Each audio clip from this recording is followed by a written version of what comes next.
Hi guys, it is Tegan here. I am very excited to be here with the Creative Director of Unravel, Maude and Sahlin. So excited to meet you. I can't wait for this game. Thank you so much for being with us. Thank you. Thank you for having me. Of course.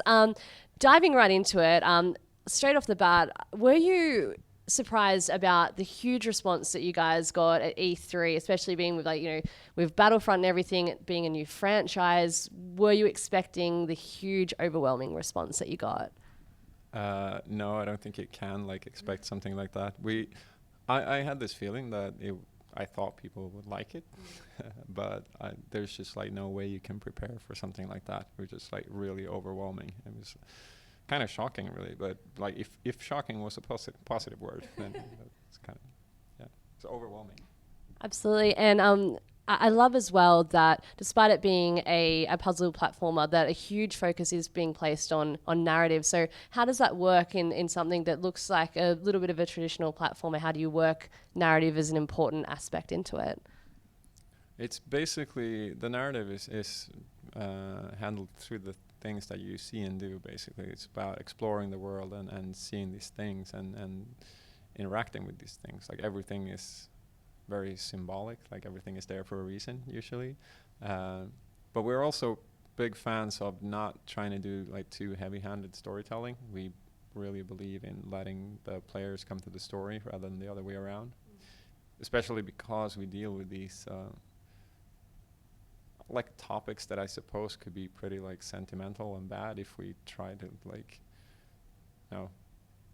shove it down people's throats. We have to be subtle with it, and just so what we do is we basically try to strike a note and just set an atmosphere for the game, and then leave it up to the players to sort of turn it into what they want. So every player, you want them to have their own personal experience, not necessarily have all the same experience. Absolutely, definitely. And so what we do is that we build, when we build our worlds, we put lots and lots of stuff there to find if you go looking for it. But if you're not into it, it's still an enjoyable game. But if you are into it, there will be lots of things for you to find and just reflect about. What was the initial inspiration behind Yarny and having a character basically made out of yarn and traversing different landscapes to go on a quest? It was this thought I had. Just what if love and the bonds between people were actual real physical bonds? It was this very brief little moment of inspiration that I had when I had that thought, and what if those bonds were actual strands of yarn, and if you were a character that was made from that yarn, and you were basically on this quest to try to fix a broken bond using yourself as sort of the means to do that. So you're trying to tie someone's life back together. So the whole game was basically born out of that, the symbolism in that. One of the things we actually do here at Geek Bomb that's a bit fun for us is called Power, which stands for playing, watching, and reading. So we would love to know what your power is at the moment. Playing. Honestly, when I have time to play nowadays, I usually play Destiny because I can play it with my friends.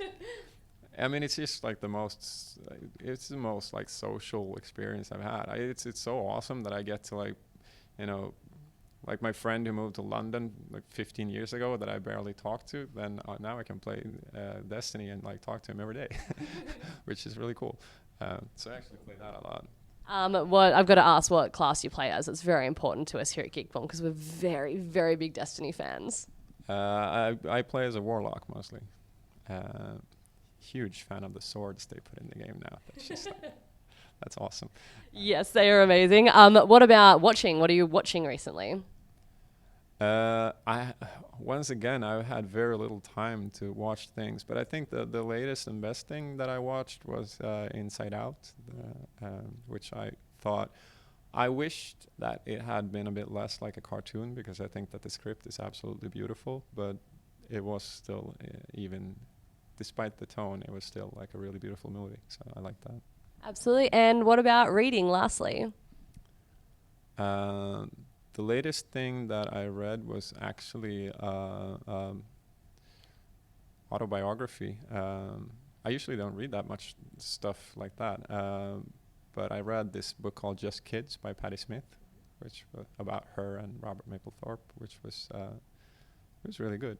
Most of the reading I do is I read to my kids a lot. So we read through all of these. Like we read through the classics, like the Lord of the Rings and the Harry Potters and stuff like that. So A+ parenting, I like it. And I guess lastly, because everyone's going to be super, super hyped for Unravel, can you let us know when it is going to be out and how we can play it? What platforms? It's going to be out on PS4 and Xbox One and PC, and it's going to be out really early next year, but we don't have an exact date yet. But yeah, like first quarter next year. Fantastic. Well, thank you so much for joining us, guys. Get hyped for Unravel. We certainly are. I think it's going to be the cutest and deepest game of next year. So thanks for joining us, and yeah, good luck with the rest of the expo. For those who don't know what Smite is, can you describe it briefly? Yeah, so in the simplest terms, it's a MOBA. So we all heard of MOBAs. It's actually been a very popular genre recently. But it's a 3D action MOBA that you play in third person, which is not a very common kind of MOBA. But I think that's where it comes out, and people really like it because of that very distinction. Me being a first-person shooter fan, I get to play the game in first person, or a third-person point of view, and I aim for the shots. It's all about skill shots.